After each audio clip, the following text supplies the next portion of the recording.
What's going on, everybody? Another little fun comparison for you. Got a neat pistol. I picked up far too many guns. I own too many guns. But needless to say, as you can see, I picked up another Beretta. So what we have here today, we're going to be doing a little bit of like a show and tell and comparison of the Beretta 92 Elite LTT and the Beretta 96G Brigadier Elite 2. It's quite the mouthful. Basically what I want to do is just go over the two pistols, show you the differences between the two, and kind of give you a little bit of what the inspiration is for design, for what Langdon Tactical did when they designed the 92 or the Elite LTT. So to get the kind of formalities out of the way, I understand that the pistol on the left, the Elite 2, that is a 40 caliber. I won't be really talking too much about recoil and things like that and like just the caliber. It's more or less the features that the pistols offer is what I'm going to be going over. And just comparing the two. So let's get into it. So we'll start with the Brigadier just because these are a really rare bird. You don't see pistols like this all that often. The Elite 2 series is kind of one of those unicorns of the Beretta 92 lineup. They just not around very often. They're not. You just don't see them. So I'm gonna just kind of go over some of it, and then I'll go over the LTT and just kind of show you where some of the inspiration came from in designing it. So basically, aesthetically, like we have a two-tone look. You've got your big Elite 2, you know, Beretta USA Corp. The thing with the Brigadiers and the Elite 2s is this was a competition gun. This was built for competition, as like this is a run and gun type of gun. And it is the way it was set up for, and that's basically shown with the way the sights and the controls and everything are, is that this is a competition gun. The Langdon Tactical Elite LTT, this one's a little bit different. This bad boy specifically is kind of a do-everything gun. Like, this is one of those, do you want to carry it for duty? Yeah, go for it. You want to just use it as a range plinker? Absolutely. You want to concealed carry it? I mean, get the compact model of it? Go for it. You want to run competitions with it? I mean, by all means. This is one of those guns that it's like, pick it up and do whatever you want with it, it'll do it kind of thing. It's not so much tailored to one specific job compared to certain other pistols. This is kind of like a workhorse pistol. And it shows when you shoot this gun. So getting into it, the Elite 2, I'm going to try and not mix up the nomenclature here because it's Elite 2. The Elite 2 basically has what we call the Brigadier slide. So what we mean by the Brigadier slide is this very heavy, reinforced, like strong slide. It was designed primarily for the 40 caliber round, as you can see that this one is.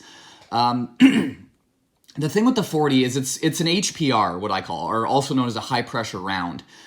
And it does a number on guns. Like, it's like 40 caliber pistols just don't have the service life that 9mm and even 45s, they just don't last as long because of how potent the round is and how high pressure it is and the amount of stress that it puts on the on the frame. So what excuse me, I gotta clear my throat. What Beretta did was they designed the Brigadier slide. So what this is it's just a massive amount of added mass to the upper parts of the slide, reinforcing the slide in critical parts, but also just adding a lot of weight. So if I grab the Elite LTT here, let me get a nice little side-by-side. All right, my hand's kind of blocking the view here. There we go. See the size difference? See how much bigger the 40 cal is one? The 9mm version of the Elite 2 is the exact same. The barrel profile is different, but the slide, it's actually the same slide. And to just kind of show you the size difference. So the reason for that is with the Elite 2 in the 40 cal, this mass, when the gun cycles, the idea behind it is while the slide's cycling, it's fighting the spring pressure, but it's also got all of that heavy mass to move as well, which slows it down during its recoil phase or during its cycling. It slows it down enough that it's not smashing into the frame kind of thing and like putting unnecessary stress on the frame, which is what that's for. Now, I don't own one anymore. I used to have a 92A1, so the 9296A1 series. Those, rather than use a Brigadier slide, used a frame buffer on the inside of the pistol. So right in this area here, there was actually a big blue frame buffer. That's what it's called, it's a frame buffer. What that did is distribute the recoil throughout the system and extend the life of the pistol, is what that was for.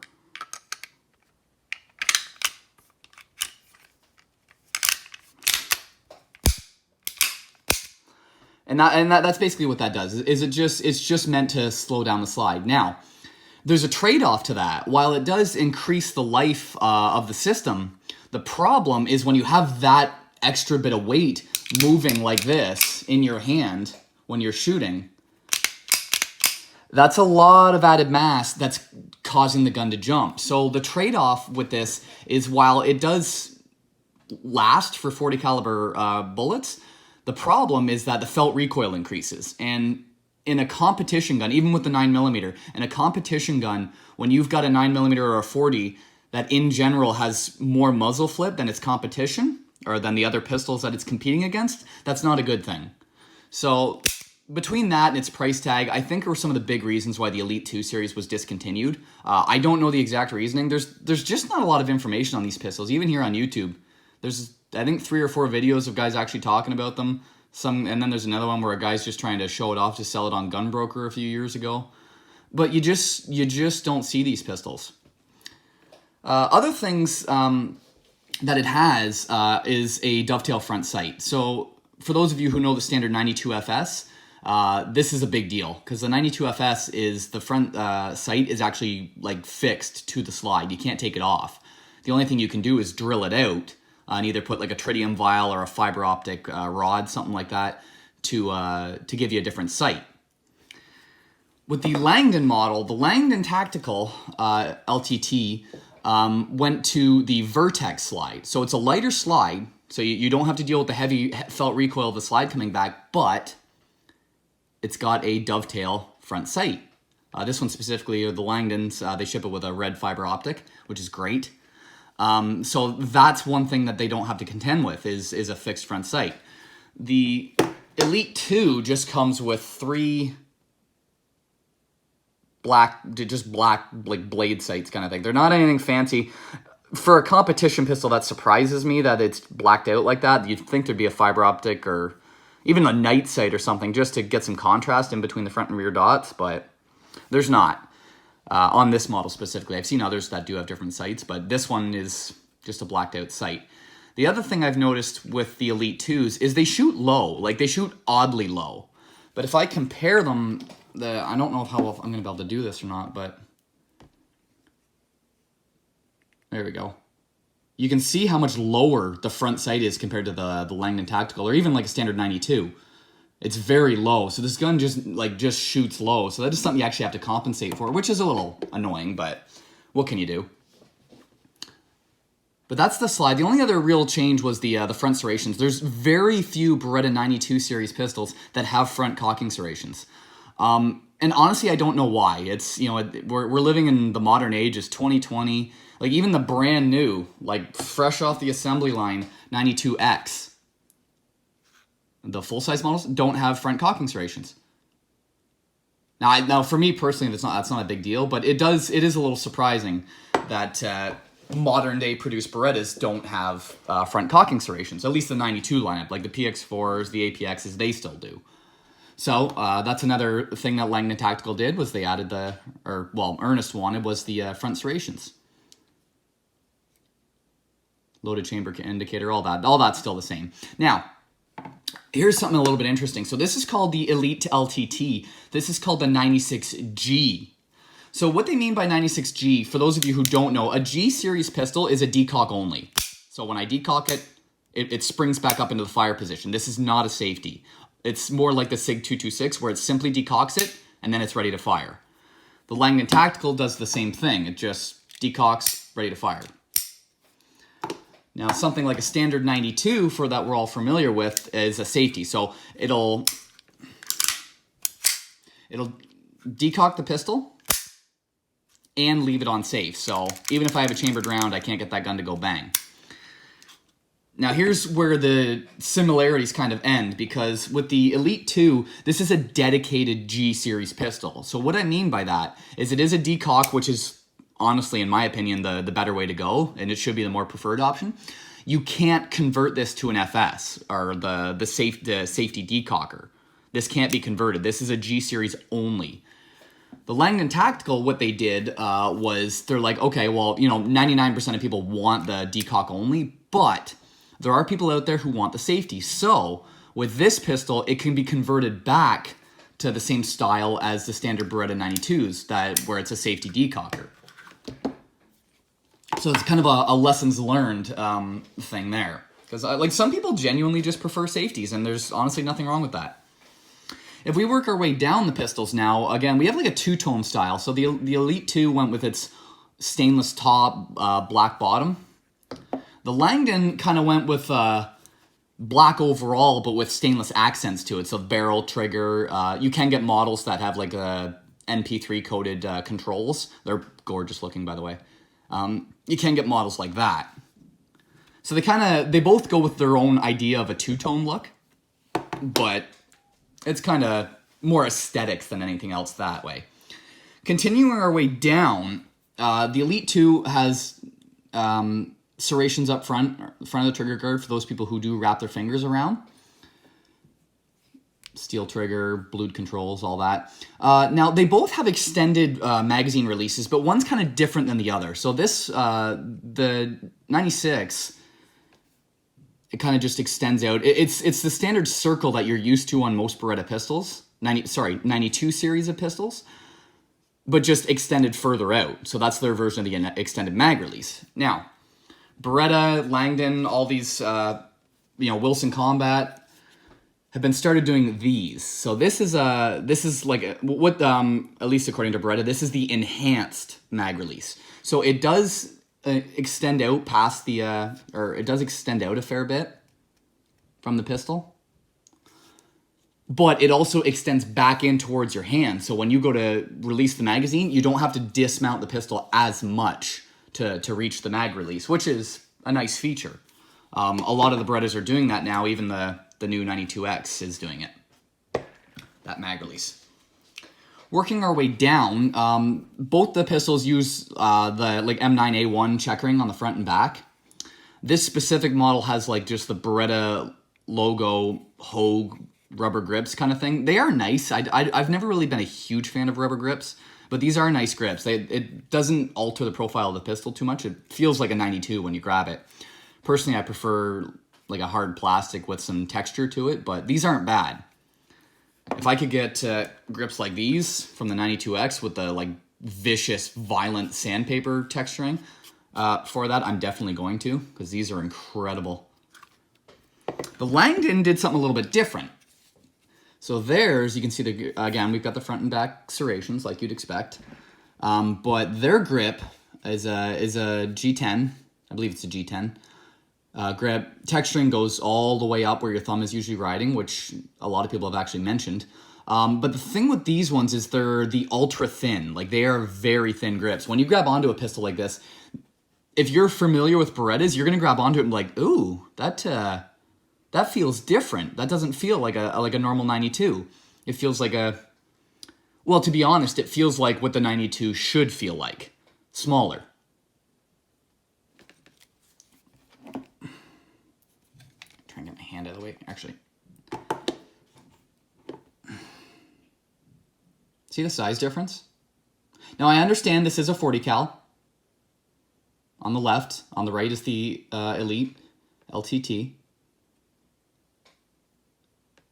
So just for comparison's sake, I'm going to grab the 92X here. So this has got the full grips on it. And you can see Beretta did make the grips smaller, but the Elite LTT is actually still, if you measure it, is actually still a tiny bit smaller. Very cool design. And then just basic controls, the Elite hammer, things like that. It's pretty straightforward. The only thing I want to mention, and I've noticed this on several new Beretta pistols, is the finish. So what I mean by the finish is the Elite 2, we're going to set this off to the side for a minute. We're not comparing these two. I want to show you guys something. So I'm going to take this bad boy apart.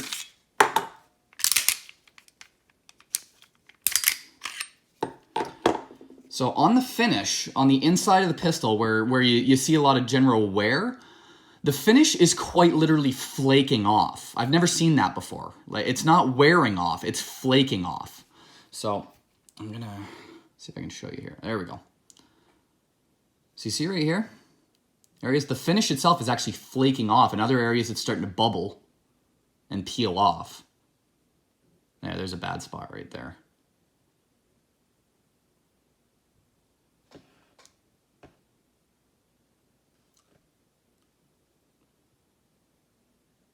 Just kind of showing you.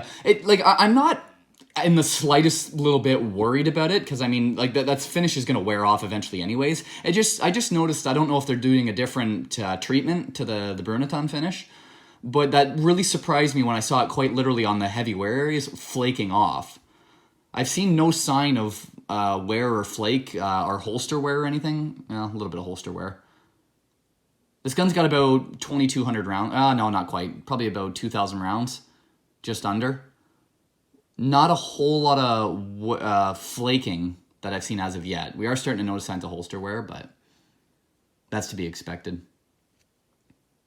Another thing I want to touch on really quick, because I don't want this video to get too long, because this is more of like a show and tell than anything else. Both the pistols, by the way, internally, they both have metal guide rods. This one uses a stainless guide rod. The Elite uses a standard steel. Non-captured springs, which surprises the hell out of me. I mean, we're kind of in the modern age now. Even on the 92X, for example, it's not a captured guide rod, recoil spring and guide rod. So when I take that off, that thing's going flying. I don't know why they're not using captured guide rods. It does bother me though. That's probably my biggest gripe with Beretta pistols. Anywho, I digress. So the other thing I wanted to show you guys before I forget, I already forgot. Just do a little show and tell here. Oh, now I remember. The barrels. So a lot of manufacturers, Glock, Beretta, SIG, a lot of them are doing what we call protected crown. So basically the inside part of here that we see, do I got something I can use as a pointer? I don't. Oh, yeah, I do. So inside here, this area here, inside of the actual barrel, all that is the actual crown of the muzzle. That's the important part. Just outside of it, so you can see there's actually a ridge where the barrel extends past all the rifling and the actual crown. The point behind that is to keep it protected, to keep the rifling and the crown protected if you accidentally drop it, or if something scuffs against the front of the barrel, it's not going to touch the crown, which is what you want. You don't want the crown or the rifling to become damaged. But a lot of people are like, you're saying, oh, it's so new. It's got our new barrel with our new, protected rifling, our new protected this, our new muzzle crown. But the Elite 2 series is actually quite old. This is actually a very old pistol. The Elite 2 already has that. So the idea that a lot of manufacturers are saying like, oh, it's new, it's revolutionary, it's actually not. The recessed crowns have been around for a very long time. It's just starting to take off more now.